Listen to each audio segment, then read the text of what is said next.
तो कहानी के शुरू में हम एक आदमी को देखते हैं जो किसी जगह पर खुदाई कर रहा था, लेकिन उस जगह के बारे में उसे पता नहीं था कि ये जिस जगह पर खुदाई कर रहा था वो हेल यानी जहन्नुम नर्क का दरवाजा था। अब उसने खुदाई करते करते उस रास्ते को खोल दिया था जिसमें से सारी हेल की आत्माएं बाहर आ सकती थी। ये सभी वो आत्माएं थी जिन्हें सजा के तौर पर हेल में भेजा गया था। अब उसने गलती से रास्ता खोल तो दिया था जिस बारे में वो खुद भी कुछ नहीं जानता था। तभी एक बहुत ही ताकतवर आत्मा उस आदमी के जिस्म में आ जाती है और उस पर काबू पा लेती है। अब इसके बाद हमें 1 महीने बाद का सीन दिखाया जाता है जहां दूसरे टाउन में वहां का शेरिफ अपनी बेटी को स्टेशन पर लेने आया था। उसकी बेटी एक लड़के के साथ आई थी जिससे वो शादी करने वाली थी, पर शेरिफ को वो बिल्कुल भी पसंद नहीं था। लेकिन तभी यहाँ पर कुछ गुंडे आकर हमला कर देते हैं। शेरिफ भी उन पर गोलियां चलाता है, पर इसी लड़ाई के दौरान शेरिफ को एक गोली लग जाती है और वो मर जाता है। और जो गुंडे उधर आए थे वहाँ से सब लोगों को पकड़कर अपने साथ ले जाते हैं। अब शेरिफ मरने के बाद सीधा हेवन यानी जन्नत में चला जाता है। ये सीधा RIPD डिपार्टमेंट में आ गया था,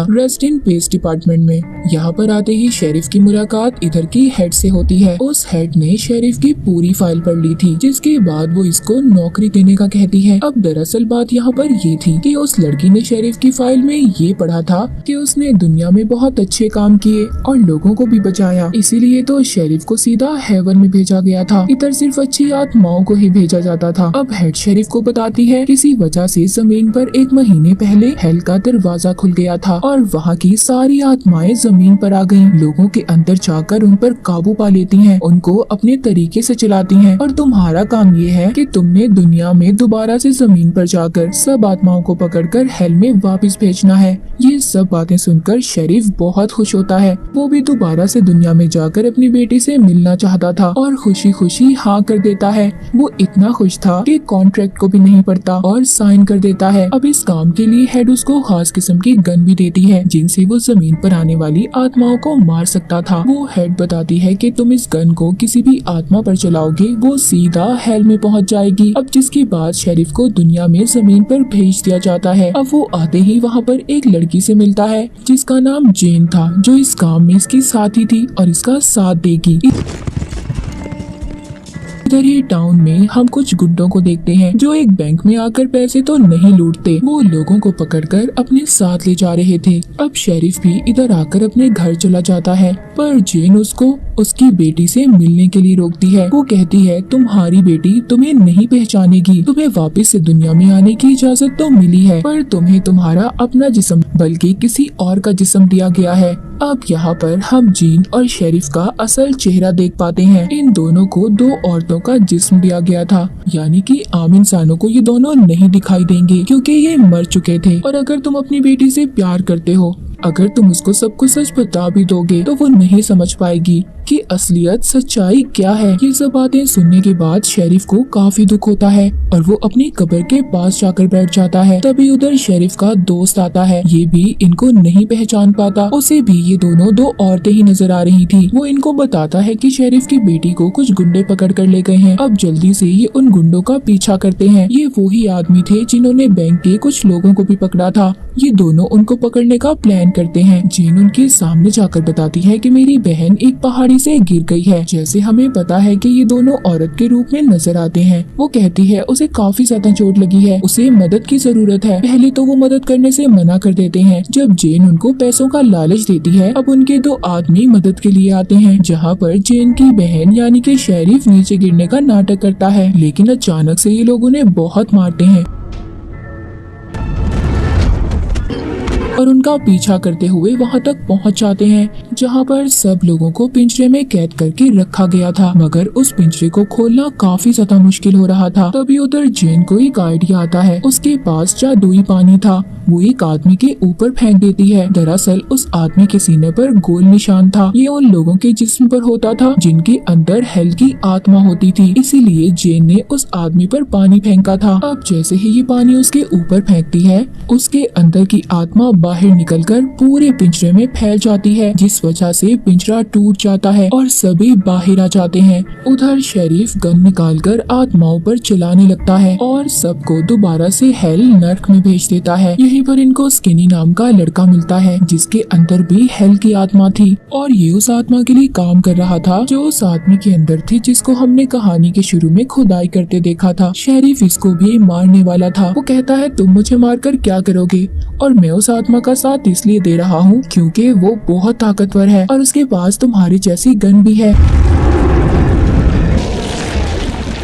मुझे गलती से हेल में भेजा गया है। वो आत्मा शेरिफ को बताती है जो उस लड़के के अंदर थी। मुझे गलती से हेल में भेजा गया था, मैं सिर्फ चोरी ही करता था, मेरा इतना बड़ा गुनाह नहीं था। अब शेरिफ उससे पूछता है उसे तस्वीर दिखाकर, ये आदमी कहाँ पर मिलेगा जो सब लोगों को अगवा कर ले जा रहा है। इन्हीं बताता है कि वो आदमी सबको पकड़कर उसी आदमी के पास ले जाता है जिसके अंदर हेल की खतरनाक आत्मा है और वो सबको उस जगह पर भेज देता है जहाँ पर हेल का दरवाजा है। पर कोई भी ये नहीं जानता कि उस आदमी का आखिर मिशन क्या है, वो क्या चाहता है। इसीलिए शेरिफ जेन भी स्किनी को लेकर उधर जाने का फैसला करते हैं। पहुंचकर देखते हैं कि सारा टाउन खाली था, उधर बहुत कम लोग थे। ये यहाँ के मेयर के पास जाते हैं और उसके होटल में कमरा मांगते हैं, पर मेयर दो औरतों को देखकर यानी जेन और शेरिफ को देखकर कमरा देने से मना कर देता है। पर ये दोनों अपनी गन दिखाकर उससे कमरा ले लेते हैं। जिसके बाद ही वहाँ पर टाउन की एक औरत से पूछते हैं कि टाउन के सभी लोग कहाँ पर हैं। वो औरत इनको बताती है कि टाउन के मेयर ने एक अफवाह उड़ाई थी